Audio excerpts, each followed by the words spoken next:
그 탕자의 비유에서 집 나간 탕자가 아버지의 집으로 돌아올 때 여러분 얼마나 주저하고 또 주저하고 두려워하고 염려했겠습니까? 저도 어릴 때 아버지가 아끼는 물건 가져가지 마라 그랬는데 가져가다가 잃어버렸어요. 잃어버리고 나니까 집에 돌아갈 수가 없습니다. 두려워서.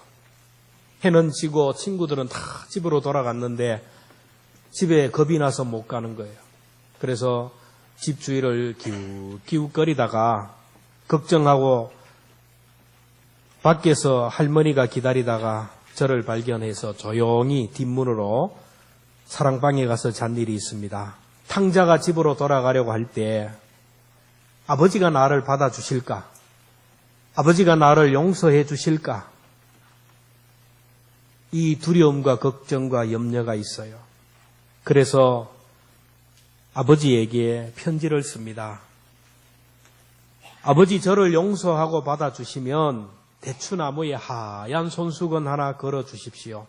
그러면 아버지가 용서하는 걸로 알고 돌아가겠습니다. 이건 한국 버전입니다. 한국에 실제로 일어난 일이에요. 미국에서는 아버지가 저를 용서하시면, 당신이 나를 용서하시면 용서한다는 증표로 집 앞에 나무에 노란 손수건 하나 걸어주세요. 미국 버전입니다. 그런데 아들이 그 집을 향하여 갈 때 두려움과 초조한 마음으로 걸어갑니다. 나를 받아주실까? 만약에 수건이 걸려있지 않으면 나는 버림받은 자식이고 내 인생은 끝난다. 온통 두려운 마음으로 한 걸음 한 걸음 나아가는데 대추나무에 하얀 수건들이 온통 가득하게 하얗게 걸려 있었어요. 집 앞에 노란 손수건이 온통 가득하게 펄럭이고 있습니다. 하나를 걸어놓으면 바람에 불면 날아갈까봐, 너무 작아서 보지 못할까봐, 내가 너를 이렇게 사랑하고 내가 너를 이렇게 기다리고 있다는 것을 보여주기 위해서 많은 수건을 걸어놓았던 것입니다. 탕자는 나뭇가지에 걸린 그 수건을 보면서 아버지의 사랑을 보았고 아버지의 용서의 마음을 보았고 아버지가 다시 한번 나에게 기회를 주시는 그 마음을 보았습니다. 이와 같이 하나님께서는 십자가를 통하여 하나님의 마음을 계시해 주셨습니다. 세월호가 침몰함으로 인하여 많은 사람들이 노란 리본을 달고 아이들이 돌아오기를 기다렸어요. 돌아오기를 기다렸는데 시신만으로도 돌아오기를 그렇게 기다리는 마음으로 노란 리본을 달았습니다. 오늘 우리들이 날마다 십자가를 바라보고 살아가는데 십자가를 바라볼 때마다 십자가에 걸려있는 하나님의 손수건을 보아야 됩니다. 첫째로 십자가에 걸려있는 사랑의 손수건을 볼 수 있기를 축원합니다. 우리가 십자가를 볼 때마다 그 속에 있는 하나님의 사랑을 보아야 됩니다. 여러분, 사랑이 적은 사람과 사랑이 많은 사람이 싸우면 누가 이깁니까? 사랑이 적은 사람이 이깁니다. 부모와 자녀가 붙으면 누가 이깁니까? 자식이 이깁니다.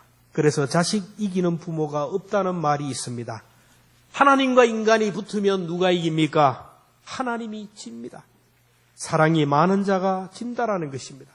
사랑하기에 져주고, 사랑하기에 포기하고, 사랑하기에 버리고, 사랑하기에 희생하고, 사랑하기에 섬기고, 사랑하기에 또 주고 또 주고, 빈 껍데기만 있지만 또 희생하고 내려놓는 거예요.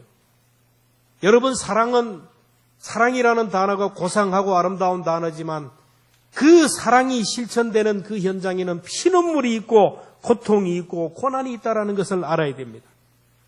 부모가 자녀를 사랑하기에 다 줍니다. 포기합니다. 버립니다. 희생합니다. 아낌없이 목숨까지 줍니다. 그래서 부모님의 늙고 병든 모습을 볼 때마다, 부모님의 얼굴에 깊이 패인 주름을 볼 때마다, 부모님의 연약한 모습, 참으로 초라한 모습을 볼 때마다 부모님의 자식 사랑의 모습을 보아야 합니다. 우리 사람들은 저마다 상처가 있습니다. 아이를 낳다가 제왕절개 수술한 상처, 평생 그것을 가지고 살아갑니다. 그리고 이 험한 세상 가족을 위하여 또 우리 자녀들을 위하여 열심히 일하다가 병이 들어서 수술한 흔적이 있습니다. 자식을 위하여 가족을 위하여 그렇게 뛰다가 다리가 부러지고 팔이 부러지고 약해지고 또 약해진 여러 가지 상처와 흔적이 있습니다. 자식 때문에 가족 때문에 남편을 위하여 아내를 위하여 교회를 위하여 일하다가 생긴 흔적과 상처들이 있습니다. 이러한 상처와 흔적들은 사랑의 흔적입니다. 하나님이 우리들을 사랑하셔서 그 상처와 흔적이 있는데 그것이 바로 십자가입니다. 여러분, 십자가는 사형틀입니다. 십자가는 너무너무 고통스럽고 저주스러운 사형틀이라서 당시 로마인들에게는 그것을 사용하지 않았습니다. 식민지 국가나 아니면 극악무도한 반역자들을 죽일 때 사용했던 형틀입니다. 로마 시민권을 가진 바울은 그래서 십자가에 죽지 않고 목베임을 당했습니다. 그러나 유대인인 예수님과 예수님의 제자 베드로, 예수님의 제자들은 십자가에서 죽었습니다. 예수님과 예수님의 제자들은 다 그렇게 십자가에서 죽으셨는데 이 십자가 형틀은 너무너무 저주스럽고 너무너무 고통스러운 거예요.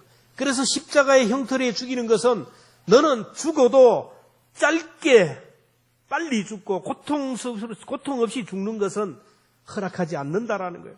그래서 십자가는 달아놓고 죽을 때까지 기다리는 거예요. 얼마나 고통스럽고 얼마나 힘들었으면 그 가족들이 군인들에게 돈을 주어서 빨리 죽여달라고 뇌물을 줄 정도입니다. 그리고 십자가는 너는 죽어서도 땅에 묻힐 자격이 없다라는 표시입니다. 십자가에 죽으면 내리지 못합니다. 그대로 방치해서 새들이 와서 뜯어먹고 짐승들이 와서 뜯어먹게 하는 가장 가혹한 형틀, 이 십자가입니다. 예수님이 왜 이렇게 저주스럽고 가혹한 십자가를 지셨나요? 그 이유는 오직 하나, 우리를 사랑하셨기 때문에 죄로 인하여 영원히 지옥에서 고통당하는 것을 참아 볼 수 없어서 그래서 하나밖에 없는 아들을 십자가에 내어주셨어요. 예수님도 우리를 너무너무 사랑하셔서 십자가에서 자기 몸을 다 찢으시고 물과 피를 다 쏟으셨어요. 오늘 본문은 인간을 구원하기 위하여 이 땅에 오시고 십자가 위에서 온몸을 찢으시고 물과 피를 다 쏟으실 고난의 주 메시아에 대하여 예언한 말씀입니다. 5절에 보면 그가 찔림은 우리의 허물 때문이요 그가 상함은 우리의 죄악 때문이라. 그가 징계를 받음으로 우리는 평화를 누리고 그가 채찍에 맞음으로 우리가 나음을 입었도다. 왜 그분이 채찍에 맞고 왜 그가 상하고 그렇게 고통을 받으셨나요? 우리를 사랑하셨기 때문에. 그래서 우리는 저 십자가를 바라볼 때마다 나를 사랑하시는 그 하나님의 사랑을 깊이 가슴에 새겨야 됩니다. 로마서 5장 8절에 보면 우리가 아직 죄인 되었을 때에 그리스도께서 우리를 위하여 죽으심으로 하나님께서 우리에 대한 자기의 사랑을 확증하셨느니라. 주님이 나를 사랑하셔서 지옥으로부터 구원해 주시고 하나님의 자녀 삼아 주셨으니 이제는 주님이 우리에게 주신 십자가를 지라고 하는 거예요.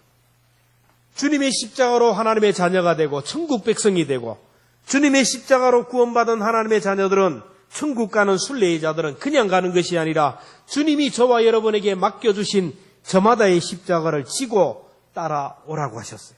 마태복음 16장 24절에 보면 아무든지 나를 따라오려거든 자기를 부인하고 자기 십자가를 지고 나를 쫓을 것이니라. 오늘 하나님이 우리에게 메어주신 십자가가 있어요. 저와 여러분들이 지고 가는 십자가가 있습니다.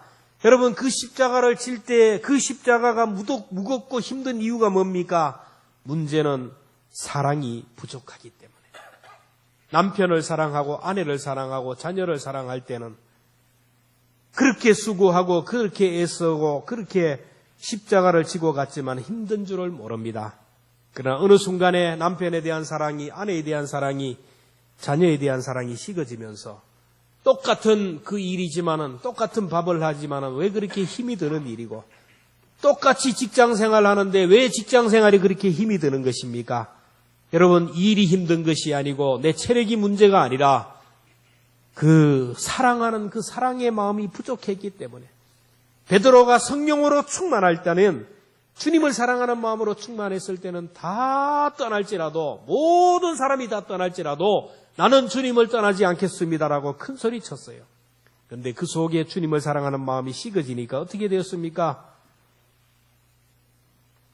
하찮은 여종 앞에서 예수님을 모른다고 3번이나 부인했습니다. 여러분, 교회 생활하고 신앙생활 하는 것이 여러분 무의미하고 피곤한 이유가 무엇입니까? 주님을 향한 사랑이 부족하기 때문이에요. 여러분, 손자를 사랑하고 손녀를 사랑하면 그 무거운 손자 손녀를 업고 다녀도 힘들지 않습니다. 손자 손녀 보는 것이 힘들고 손자 손녀 업고 다니는 것이 힘든 사람은 대단히 죄송하지만 손자 손녀를 사랑하는 마음이 부족한 할머니들입니다. 손자 손녀와 똑같은 그 무게를 그 할아버지, 그 할머니에게 이렇게 쥐어준다면 어떻게 하겠습니까? 반나절도 못 되어서 뻔아웃되는 거예요. 입원할 겁니다. 사랑이 없기 때문에 사랑하면 힘들지 않아요. 사랑하면 모든 것을 품고 받아주고 용납합니다. 내일 다음 주에 십자가 전시회를 하는데 십자가 중에 보면은 품는 십자가가 있어요. 그냥 일자로 된 십자가 아니라 이렇게 손을 품고 있는 이런 십자가가 있어요. 여러분, 주님이 십자가에 못 박혀 돌아가실 때 그 넓은 품으로 모든 죄인들과 모든 인류를 다 품으신 그 사랑, 그 품고 죽으신 주님의 그 사랑의 마음을 우리가 깨달아야 됩니다. 그리고 하나님의 아들 예수님의 생명으로 태어났으니 그 사랑이 식지 않도록 기도해야 됩니다. 주님이 부르시는 그날까지, 내 심장이 머무는 그 순간까지, 내 속에 흐르는 피가 식어지는 그 순간까지 주님을 사랑하는 마음이 변치 않도록 주 예수 그리스도를 변함없이 사랑할 수 있는 그 믿음을 달라고 기도하는 저와 여러분 되기를 주의 이름으로 축원합니다. 둘째로 십자가에 걸려있는 용서의 손수건을 보아야 됩니다. 예수님은 죄가 없으신 분인데 바리새인들과 제사장들과 서기관들, 종교 지도자들이 예수님을 죽이기 위하여 고발했고 죄 없는 예수님을 빌라도가 사형 선고를 내렸고 나라의 공권력을 집행하는 로마의 군인들은 예수가 큰 죄를 지은 줄 알고 예수님을 그 모진 십자가로 끌고 가서 못을 박았습니다. 예수님이 체포되자 예수님의 사랑하는 제자들은 다 도망을 냈습니다. 베드로는 예수님을 모른다고 3번이나 부인합니다. 로마 군인들은 예수님에게 침을 뱉고 채찍으로 때리고 온갖 모욕을 하면서 예수님을 저주하고 조롱합니다. 예수님은 이제 십자가 위에서 자기 자신을 향하여 침을 뱉고 조롱하고 멸시하는 자들, 여러분, 그 누구도 사람이 죽는 그 죽음 앞에서는 엄숙하고 죽음 앞에서는 누가 뭐라고 침뱉지 못합니다. 그런데 예수님은 죄가 없는데 십자가에 못 박혀 돌아가시는 그 고통의 자리에서 얼마나 많은 사람들이 저주하고 침뱉고 욕을 했는지 몰라요. 근데 주님은 십자가에서 죽어가면서 그들을 용서하셨어요. 누가복음 23장 34절에 보면 이에 예수께서 이르시되 아버지 저들을 사하여 주옵소서 자기들이 하는 것을 알지 못함입니다. 예수님은 십자가에 못 박혀 돌아가면서 자기를 죽이는 자들을 용서하셨을 뿐만 아니라 그들을 변호까지 했어요. 뭡니까? 주님, 하나님, 저들은 몰라서 그렇습니다. 몰라서 그런 일이니 한 번만 용서해달라고 합니다. 저는 어릴 때 무슨 잘못을 하면 도피처가 있었는데 할아버지 할머니가 계신 사랑방입니다. 그거 들어가면 치유의 법권 지역이에요. 할아버지 할머니가 방패막이가 되어주고 그래요. 그러면 아버지 엄마가 막 나오라고 소리 지르면 그만해라. 애가 모르고 그랬잖아. 모르고 한 일인데 왜 그러냐. 모르고 했다. 그만해라. 끝나는 거예요. 여러분, 용서의 비결은 그 사람이 몰라서 그랬다. 알았으면 하지 않았을 것이다. 이 마음을 가지면 우리 모두를 용서할 수 있어요.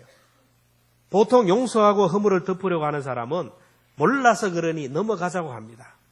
일부러 그런 것이 아니었냐, 고의적으로 그런 것이 아니냐, 그 사람이 성격상 성품상 악한 의도를 가지고 고의적으로 할 사람이 아니다.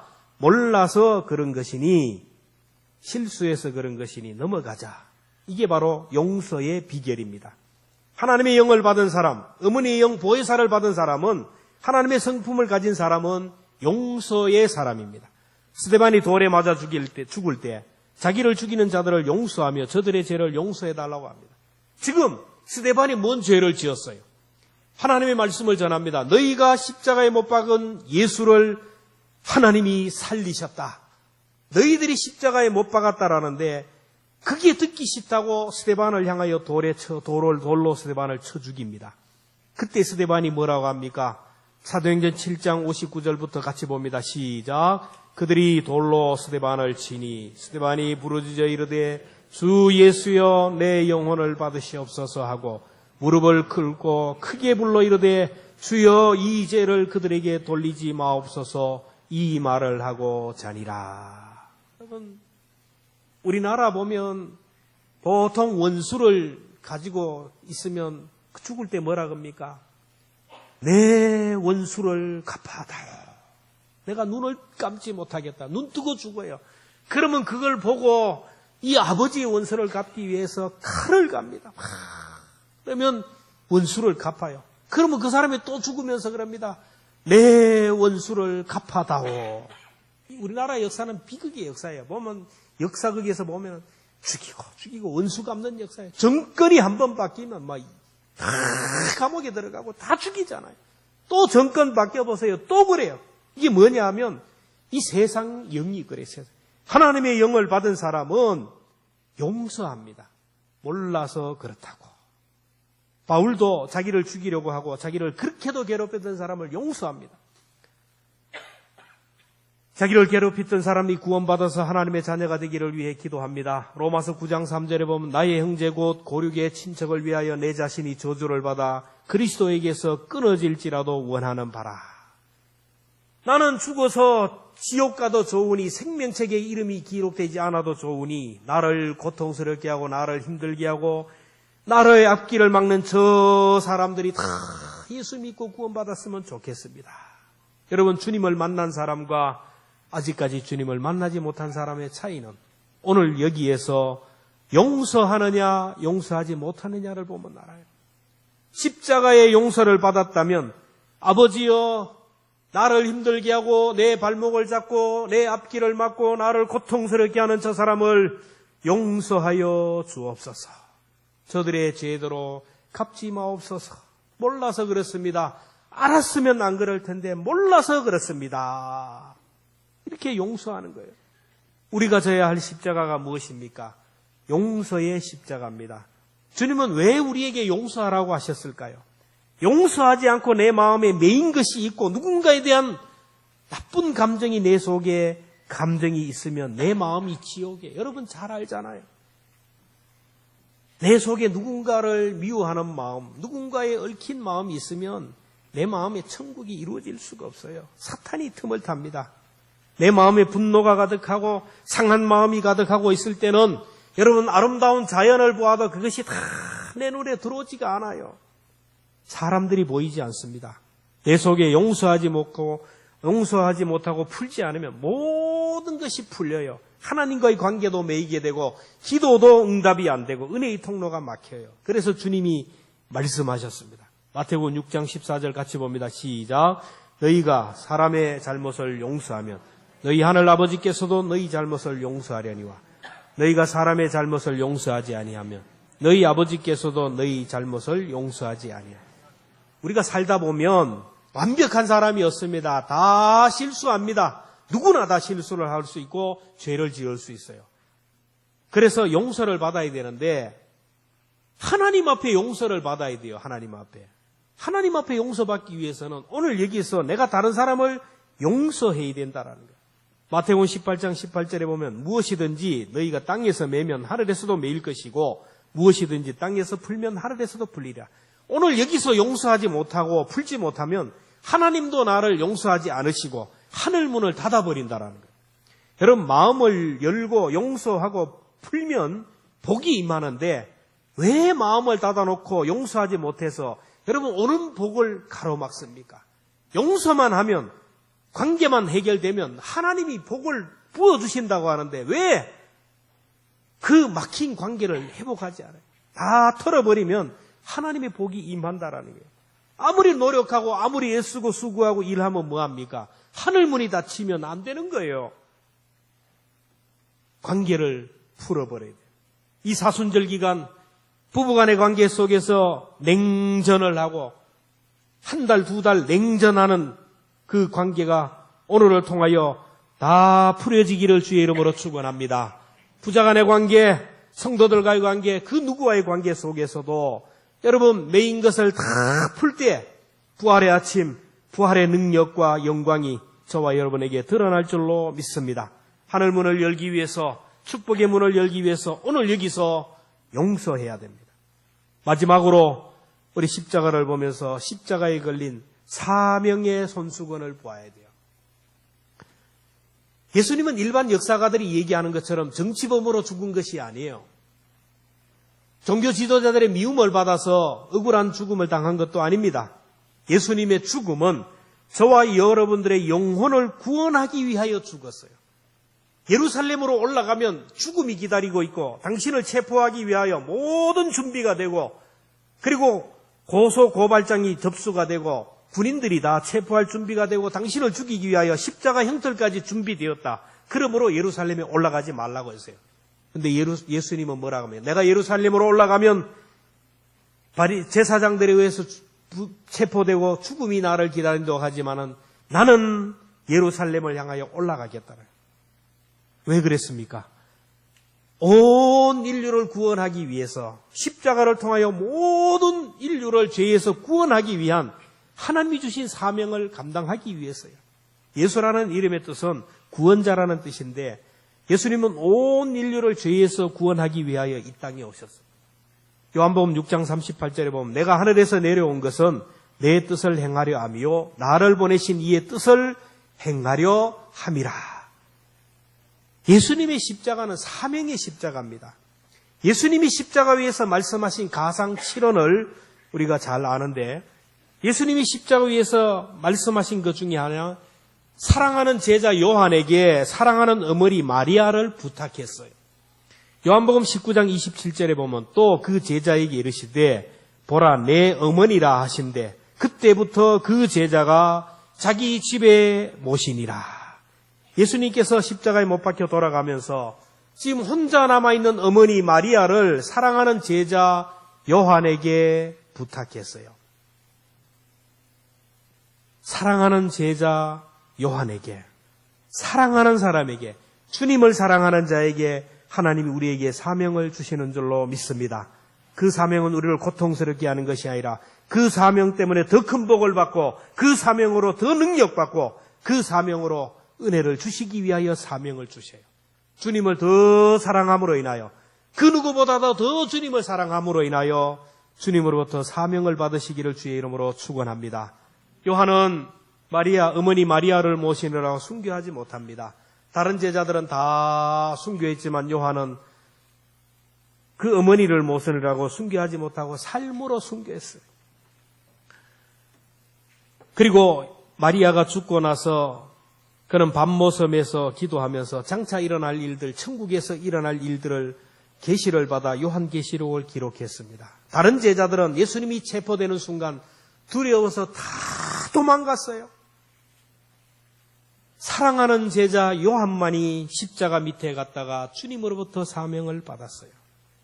다른 제자들은 십자가를 떠났다가 주님을 떠났다가 사명을 받지 못했지만 요한은 십자가 밑에 갔다가 사명을 받았어요. 그래서 오늘도 우리는 교회를 가까이 하는 성도가 되어야 되고 교회에 가까이 이사를 하고 뭐든지 삶의 터전을 교회에 가까이에 해야 돼요. 물론 교회에 멀리서 오는 분들은 오면서 가면서 은혜를 사모하면서 하여튼 마음이 뜨거울 수가 있습니다. 그러나 멀리 이사를 하면 새벽 기도도 못 나옵니다. 그리고 교회 가까이 해야 사명을 제대로 각종 예배도 참석하지 못하고 사명이 감당하기 참 어려워요. 몸이 멀어지면 마음으로부터 멀어져요. 그래서 우리는 교회로부터 점점 가까이 하게 되고 마음으로도 더 주님을 가까이 하고 그래 해서 정말로 주님으로부터 사명을 받아야 돼요. 요한은 예수님이 맡기신 어머니 마리아를 맡았어요. 그렇다면 하나님께서 저와 여러분에게 맡겨주신 마리아가 누구일까요? 마가복음 3장에 보면 예수님의 모친 마리아와 형제들이 예수님을 찾아왔어요. 예수님이 귀신 들렸다고, 예수님에 대한 유언비어가 퍼지니까 이러다가는 안 되겠다 해서 걱정이 되어서 예수님의 모친 마리아와 동생들이 예수님을 만나러 왔어요. 그때 예수님의 제자들이 예수님에게 얘기합니다. 밖에 어머니와 동생들이 찾아왔습니다. 그때 예수님이 말씀하기를 마가복음 3장 33절 같이 봅니다. 시작. 누가 내 어머니며 동생들이냐? 누구든지 하나님의 뜻대로 행하는 자가 내 형제요 자매요 어머니라. 누가 예수님의 모친이고 형제들입니까? 예수님은 하나님의 뜻대로 행하는 자가 내 형제요 자매요 어머니라고 했어요. 예수님은 지금 혈육의 관계를 뛰어넘어 영적인 관계, 영적인 가족을 이야기합니다. 주님이 오늘 우리에게 섬기라고 한 사람은 누구입니까? 하나님의 자녀들이고 한 교회에서 주님을 섬기는 성도들입니다. 자, 우리가 이 땅에서 우리가 섬겨야 할 것이 무엇입니까? 주님이 피로 값주고 사신 교회, 어머니와 같은 교회입니다. 하나님을 아버지라 그리고 교회를 어머니라 그럽니다. 그리고 어머니의 품에 있는 하나님의 성도들을 섬기는 것입니다. 십자가 전시에 제가 또 내어놓을 계획인데 사람인을 한자로 만듭니다. 사람인은 여러분 혼자서 서기 없어서 이렇게 사람인입니다. 이 보통 사람입니다. 저와 여러분 모든 사람을 얘기할 때 사람인이에요. 근데 그 사람이 어깨에 누군가 다른 사람을 위하여 일할 때에 큰 사람, 큰 대자가 됩니다. 여러분 저와 여러분들이 그냥 사는 것이 아니고 그냥 생존하는 것이 아니고 가족과 자녀들을 위하여 살아가는 보통 인생이 아니라 뭔가 교회를 위하여 목숨을 던지고 죽어가는 영혼들을 구원하고 하나님의 사람들을 사랑하는 또 다른 짐을 어깨에 짐으로 인하여 하나님께서 큰 사람이라고 인정하는 믿음의 장부가 되기를 주님의 이름으로 축원합니다. 짐을 져야 돼요. 사명이 있어야 큰 사람입니다. 그리고 여기에 더 큰 짐을 지고 있으면 어떻게 되냐면 하늘천이 됩니다. 예수님이 바로 그런. 우리는 예수님처럼 큰 짐을 목숨 걸고는 못하지만 정말 주님이 나에게 맡겨주신 그 십자가, 사명의 십자가를 꼭 짐으로 인하여 다른 사람이 볼 때 정말 큰 사람이다. 정말 당신이야말로 하나님의 자녀다. 주님을 사랑하는 사람이다. 큰 믿음의 사람이라는 인정받는 저와 여러분 되기를 축복합니다. 오늘 말씀을 다 담아놓은 실화를 하나 소개하면서 말씀을 맺습니다. 이 얘기는 어느 목사님의 간증인데 실제로 일어난 일입니다. 목사님이 개척교회를 하는 시절 그 옛날입니다. 개척교회가 얼마나 힘드는 거예요. 경제적으로 어렵고 힘든 때, 그리고 여러 가지 삶에 지치고 찌들릴 때 중고 소형 승용차를 하나 샀습니다. 아직 할부로 갚지 못하고 승용차로 교인들을 운행하면서, 교인이 작으니까 2차로 교인들에게 새벽기도 운행하고 하는데 한 번은 깜빡 실수를 해서 정지 신호를 보지 못하고 직진하다가 고급 벤츠를 들이받았어요. 옛날에 고급 벤츠 최고급 승용차입니다. 아주 비싼 자동차입니다. 소형 승용차가 벤츠를 들어받았으니 어떻게 되겠습니까? 목사님이 찬 소형 승용차는 폐차하게 되었어요. 벤츠도 많이 파손되었어요. 사고가 나는 순간 목사는 당황했습니다. 벤츠 승용차에 다가가서 180도 머리를 숙이면서 괜찮으시냐고, 몸은 다치지 않았냐고, 제가 깜빡 신호를 보지 못해서 그렇다고 죄송하다고 벤츠 승용차에서 한 신사가 나오더니 저는 괜찮습니다. 근데 선생님은 다치지 않으셨나요? 서로 걱정해 줍니다. 개척교회 목사가 너무 급하게 신방을 하다가 깜빡 잘못해서 이렇게 선생님에게 이렇게 폐를 끼쳤습니다. 제가 책임지겠습니다. 그자 벤츠 승용차 차주가 얘기해요. 목사님이셨군요. 모르고 사고가 났는데 혹시 보험 드셨나요?